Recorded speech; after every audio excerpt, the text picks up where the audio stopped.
Կառավարության որոշմամբ նոյեմբերի 1-ից սահմանահատման կնիքի վրայից հանվել է Արարատ լեռը, ինչ կարծիք ունեք այս մասին։ Ամոթ է, անգամ դրա մասին խոսելը ամոթ է։ Ինչ պիտի ասեմ, այդ արդեն ամեն ինչի վերջն է։ Անցյալ օրը կարդացել եմ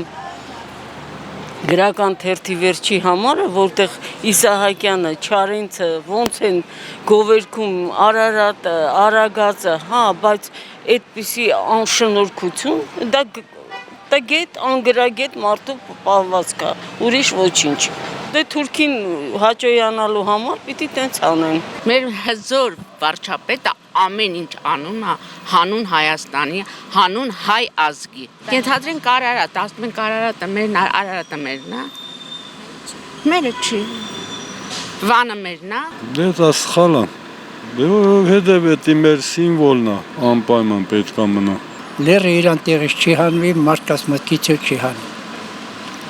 Մի հոգով, երկու հոգով, 10 հոգով լերը տեղից չի շարժվում։ Նույնիսկ ամբողջ աշխարհերկան չի շարժվում։ Բացի դավաճանությունից եւ ես չեմ վախենում արտահայտել, բացի չմարդ լինելուց ազգի դավաճան մեզ Ավելին չեմ կարող ասել ոչինչ կներեք։ Արարատը ինչի պիտի խանգարի։